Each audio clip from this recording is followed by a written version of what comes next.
영어 독해가 여러분들이 되지 않는다. 나는 단어 뜻을 아는데도 왜 해석이 되지 않을까?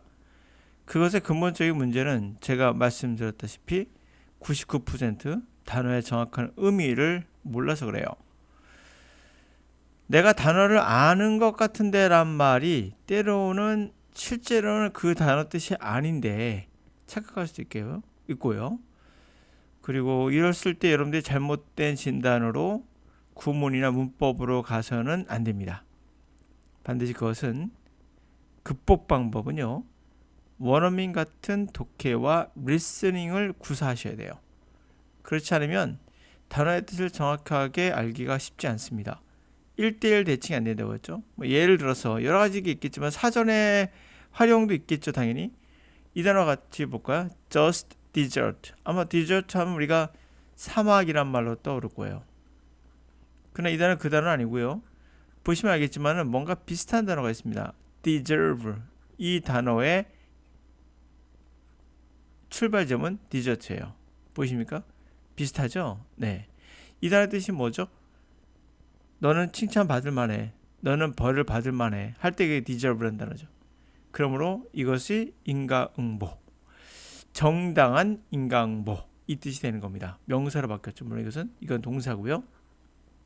자유의지에 대한 논쟁을 시작합니다. 자유의지가 없다면은 우리가 정당하게 인과응보를 받거나 벌을 받거나 칭찬을 받거나 그럴 이유가 없어지죠. 그에 관한 이야기입니다. The problem of freedom, of free will, has real-world implications for our self-understanding, our interpersonal relationships, and our moral and legal practices. 자유의지의 문제는 실제 세계에서의 임플리케이션을 갖고 있어요. 우리 자신을 이해하기, 또 우리의 대인관계, 우리의 도덕적, 법률적 관행들 이런 거에 대한 임플리케이션을 갖고 있어요. 임플리케이션이 뭘까요? 안에 플리케이션 돼 있다, 겹쳐 있다는 뜻인데요. 아마 내포, 암시 이렇게 외웠을 거예요, 사전에. 그러면 자유의지란 것은 우리의 이해, 개인관계, 도덕적, 법률적 관행에 대한 실제 세계의 암시를 갖고 있다. 이해가 조금 되기도 하고 안 되기도 하고 그렇죠. 임플리케이션의 정확한 의미는 물론 안에 어떤 결과를 영향력을 내포돼 있어서 어떤 결과를 도래할 가능성이 높아요. 그 뜻이 이게 하나의 단어로 암축되어 있거든요. 그러므로 이렇게 해석해 볼게요. 자유의 문제, 의지의 문제는 실제 세계에 영향을 미칠 수 있다라는 거죠. 그런 게 숨어 있다. 내재되어 있다. 우리 어떻게 이해할 것인가, 대인관계를 어떻게 할 것인가, 도덕적, 법률적 관행은 또 어떻게 할 것인가에 대한 아주 위험한 내포되어 있는 게 있죠. The assumption that we have free will lurks behind the justification of many of our everyday attitude and judgment. 그러한 가정, 그것은 바로 우리가 자유의지를 갖고 있다는 가정이 lurk, 이게 숨어 있다는 뜻이거든요. 그러니까 임플리케이션하고 다 일치가 되죠. 어디 뒤에 숨어 있다? 바로 정당화. 많은 우리의 일상생활의 태도나 판단에 정당화시키는 그 뒤에는 이런 게 당연히 내재되어 있죠. 숨어 있습니다. For instance, when someone morally wrongs us, not only we experience resentment and moral anger, we typically feel that we are justified in doing so, since we assume that absent any excusing conditions, people are free and morally responsible for what they do and are therefore appropriate targets for such responses. 예를 들어봅시다. 지금 이 얘기가 왜 나오냐면 지금 자유의지에 관한 이야기가 핫 이슈 중에 하나입니다. 미국 과학계에. 자, 예를 들어볼게요. 어떤 사람이 도덕적으로 우리에게 잘못을 했어요. wrong을 형용사로서 잘못된이라고 암기하시면 여러분 이 동사가 동사였다는 걸 순간 분석하기 쉽지 않죠. 고정되어 있지 않아야 됩니다. flexible, 유연하게 대처하세요. 자, 그렇다면 누군가 잘못했다면 우리는 경험하죠. 분노, 도덕적 분노 또는 화남을 겪게 될 거예요. 뿐만 아니라 우리는 일반적으로 이렇게 느끼게 되죠. 우리가 정당성을 받고 있다. 그렇게 하는 것이. 왜? 우리는 대대를 가정하기 때문이에요. 자, absent가 형용사로서 부재의 없는의 뜻이거든요. 그러면 이상해지거든요. 이것을 고정화시키지 말고 롱도 마찬가지로 상황에 따라 여러분들은 이것을 자연스럽게 바꿀 수 있어야 됩니다. 문법적으로 얘기하는 게 아니에요.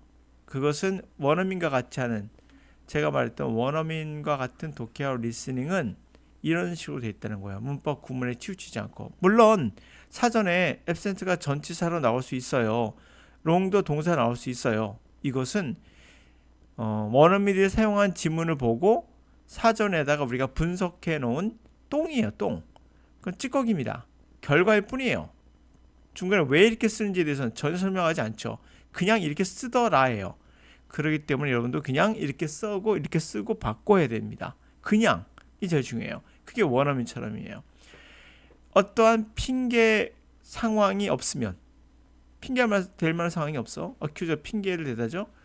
people 사람들은 자유롭고 도덕적으로 책임지는 거죠. 그들이 한 것에 대해서 what did they do? 그들이 무엇을 했는가에 대해 책임을 지고, 그러므로 appropriate 적절한 대상 타겟이 되죠. 그와 같은 반응, 분노나 이런 것들의 대상이 타겟이 되는 겁니다. We also typically assume that when individuals act of their own free will, they just deserve to be praised and blamed, punished and rewarded for their actions since they are morally responsible for what they do. 우리는 일반적으로 또한 뭐라고 가정하냐면, 자, 왼절도 보세요. 동사가 있나요, 이 안에? 이렇게 생각하면 여러분들이 영어를 원어민처럼 생각하고 있지 않은 거예요.